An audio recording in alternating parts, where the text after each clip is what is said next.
Welcome to episode 119 of the Search with Candour podcast, recorded on Friday the 9th of July 2021. My name is Mark Williams-Cook, and today I'm going to be talking to you about some creative link reclamation tactics that we've seen in the wild.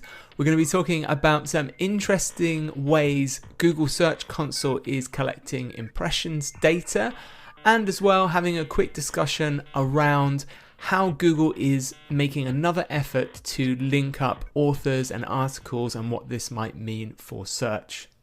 Before we kick off, I want to tell you this podcast is still very kindly sponsored by the wonderful people at Sitebulb. If you haven't heard of them, Sitebulb is the SEO auditing piece of software. It works on Windows, it works on Mac. I've used it alongside all of our other SEO tools now for years. We use it at Candour Agency, and hand on heart, it's my favorite piece of auditing software for many reasons that if you listen to any other of these episodes, I literally go through each of the features that I like about it. But we just had some new people start with us at Candour, and some of them hadn't used Sitebulb before, and it was a pleasure getting them to use it because unlike other auditing tools they'd previously used, Sitebulb has its kind of crawler, but then it has this whole analysis engine where it's taking that data and actually trying to diagnose issues for you, and they have this huge built-in repository of information that they've built on the web about all of these issues, and they make a really good first stab at actually prioritizing the issues for you. So obviously, like with any tool, you're going to need to go through your own validation and prioritization process in context to your business and the resources you've got, but this does take out a lot of the legwork, and it does allow people who maybe have weaker areas of knowledge in some places to get a massive head start.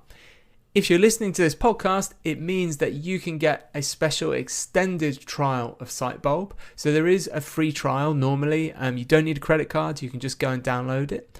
But if you go to sitebulb.com/SWC, that's sitebulb.com/SWC, you will automatically then be able to get a 60-day trial. So that's 2 months of trying out their software. There's no obligation. As I said, no payment details needed. So if you don't like it, you don't have to have it. But I'm sure you will. So do give it a try.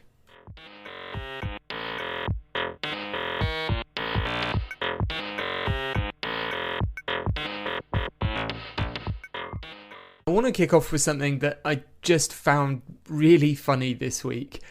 It's incredibly niche humor, so I can't really tell it to anyone who doesn't work in SEO or digital PR. So I thought I would share it with everyone that listens to this podcast. So as we all know, link acquisition, digital PR, link building, link begging, whatever you want to call it, is still a big part of SEO, right? A lot of the stuff we do around content is around trying to get people to link to us, because we still know that most major search engines use link graphs to work out which sites are good, which sites are useful, whatever kind of term you want to use. It helps us rank. We know this. And one of the trickiest aspects, and one that requires a lot of experience or tact, is dealing with journalists. And not because they're difficult people to deal with, but because we want something very specific from them, and normally because of time and budget restraints, we're sometimes limited in what we can offer them of requisite value to get what we want, which is essentially coverage and hopefully a link. So we've probably all been in a situation where we've done some marketing, some outreach, and we've secured some coverage, which is brilliant.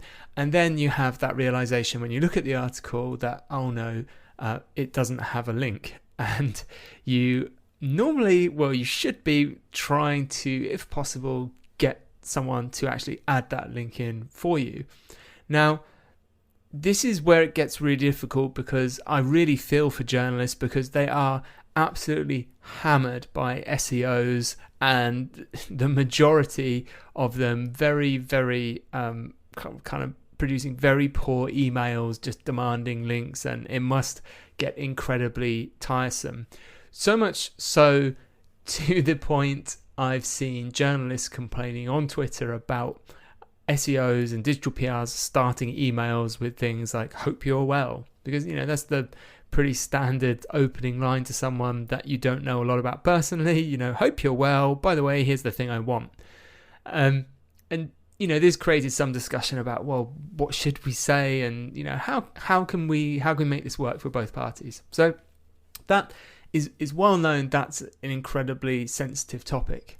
Now, what I found so funny this week was there was a tweet by Dominic Cummings. So for those that maybe aren't in the UK and not sure who Dominic Cummings is, he was essentially a political strategist who was an advisor to our Prime Minister, little bit disgraced during the coronavirus pandemic for breaking quarantine and going for a drive, and he was in all the newspapers, ended up resigning, yada yada yada. So anyway, what happened was a BBC reporter, Ian Watson, had written a story and referenced something that Dominic Cummings had said, and this is what Dominic Cummings tweeted back to him. "Oi," so he's just at Ian J. Watson, "Oi, there's no link to my blog in your online piece. Please insert, or I'll cancel my imminent interview with BBC. Quoting is okay, but must link to original ... Which I imagine if you're anyone but a well-known public figure making that statement publicly is going to get you a very short reply from most journalists. In respect to Ian, he replied to this, "Fair point. People might want more than edited highlights," and added the link. And I just found this absolutely hilarious. I'll link to it in the show notes at search.withcandor.co.uk. But Dominic Cummings essentially, doing his link reclamation in an incredibly abrupt, rude way, and it worked. So maybe that's it. Maybe we're being too polite, and we just need to start calling out journos and saying, "Oi, add our link in on Twitter." If any of you want to try that, give it a go, and please let me know how it goes, and I will feature it on another episode.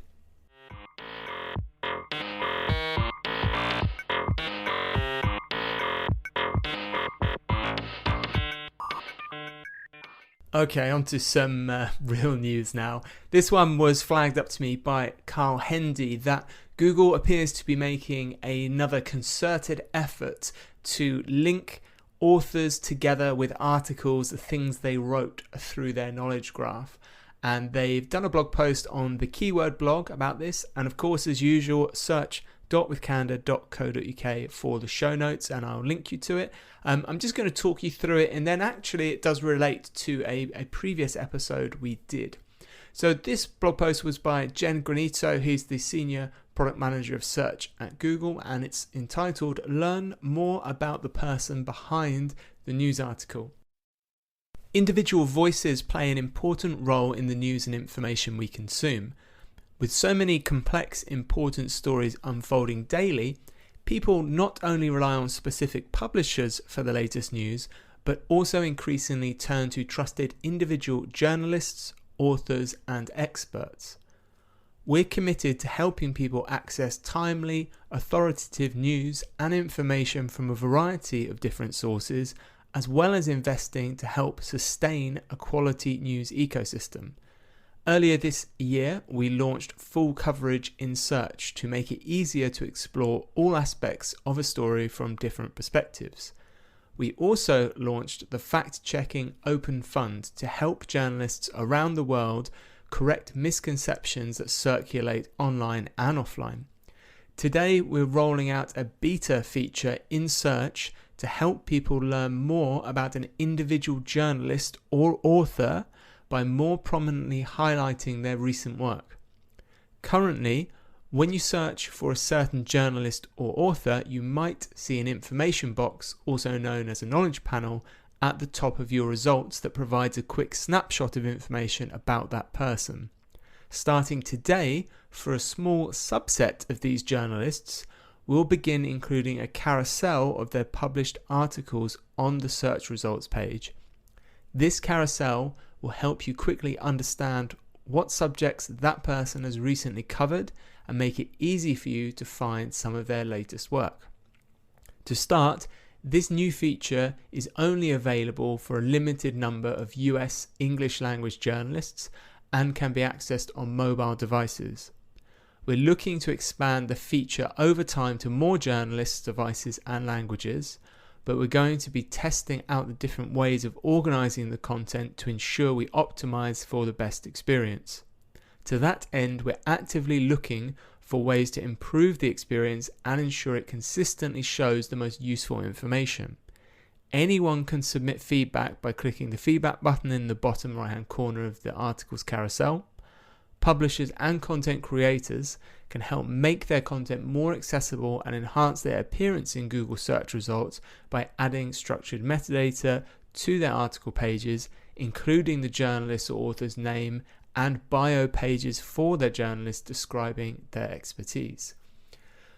I found this particularly interesting because way back now in episode 85, we had an interview with Lily Ray and we talked all about expertise, authority and trust, EAT, and we wildly speculated on the future of Google. And if my memory serves me correctly, we talked about various patents Google had for things such as identifying individuals' voices online in podcasts like this. So they might know through not only a text writing style, but through a voice print that this is me, Mark Williams Cook, talking about SEO as usual.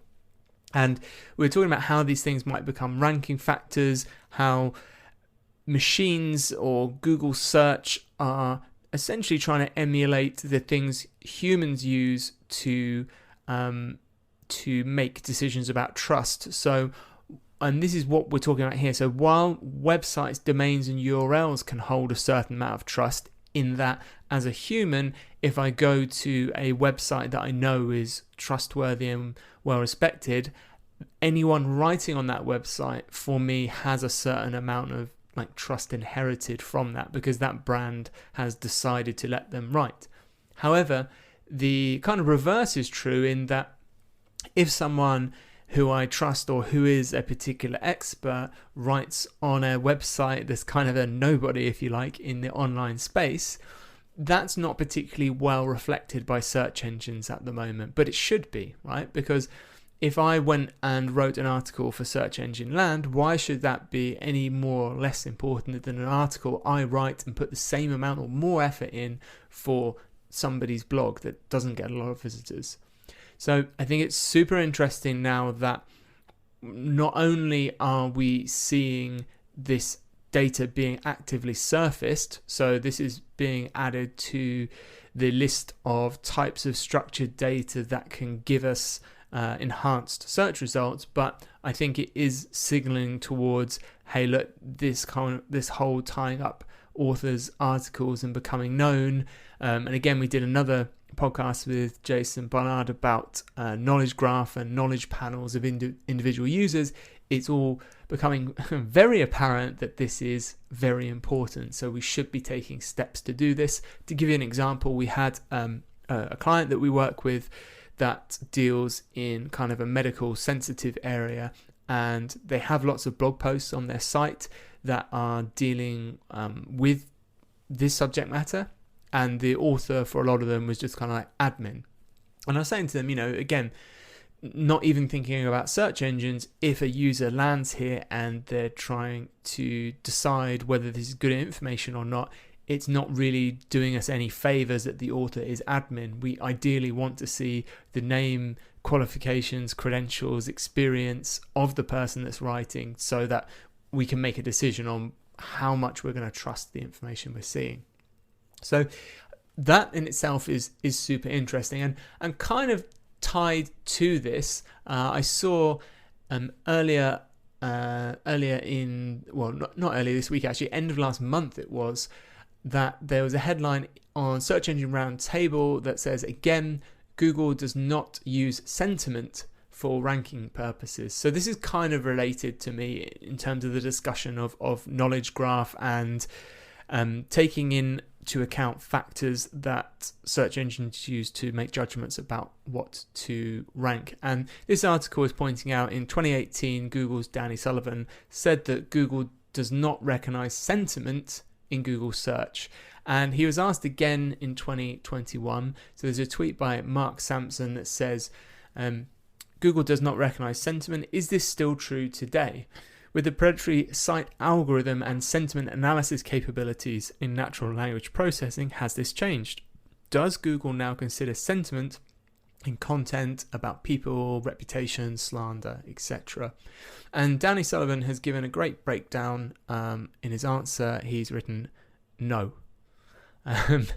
So while that might be seen as a clear answer, there is something I want to point out before we just take this as no, Google does not use sentiment, which is that we've spoken about links quite a few times now on this podcast, in this episode, in fact.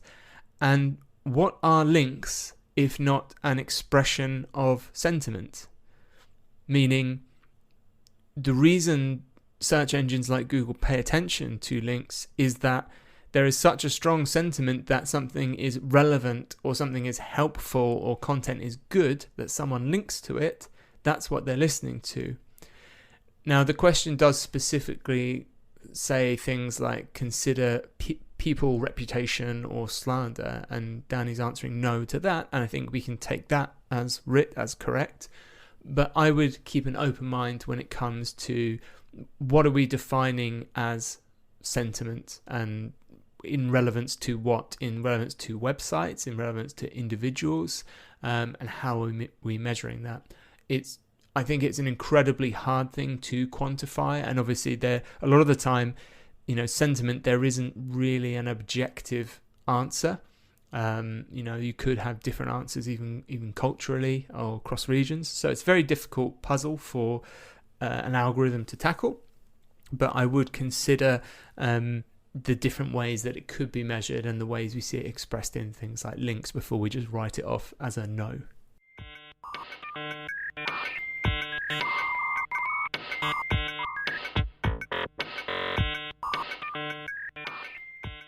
I wanted to end the episode on something particularly interesting I saw at the end of last month, tweeted by Arnout Helmers, and it's about Google Search Console and how impressions are counted.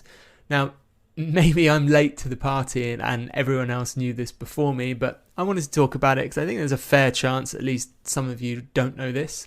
The summary is that Google Search Console will count impressions for your domain wherever your URL appears in that SERP, such as if I mention your domain in a tweet and that tweet ranks for a specific keyword that your actual website or domain does not rank for, Google Search Console will record that as an impression because your domain has appeared for that search term on the Google search results page.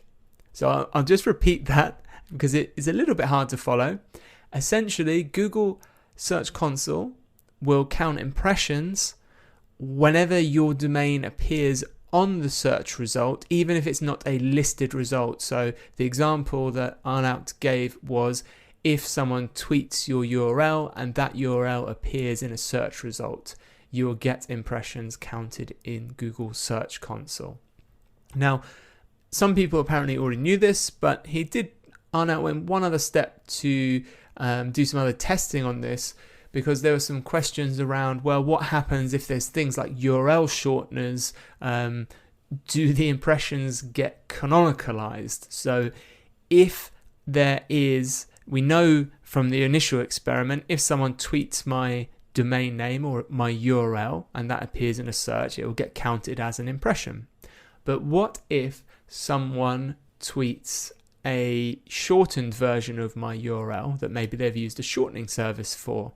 Will Google see that URL, follow it, and then canonicalize the impression back to my domain? So even though it's a URL shortener version appearing in the SERP, I'm going to see the impressions in my Search Console.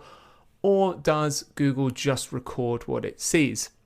And Arnaut had a nice test for this because he had a domain that didn't have any pages live that he was actually using as a URL shortener service.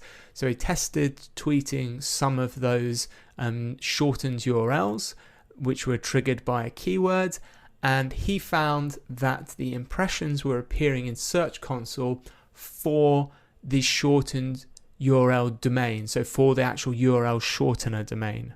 So this means you would not see those impressions counted in your actual website that people are being directed to. So it's just a little bit of insight into how Google Search Console is counting impressions. So it's pretty much very, very basic approach of if it sees your domain, your URL appearing anywhere in that document object model for that search term, you're getting an impression. It doesn't matter if it's URL shortener or not.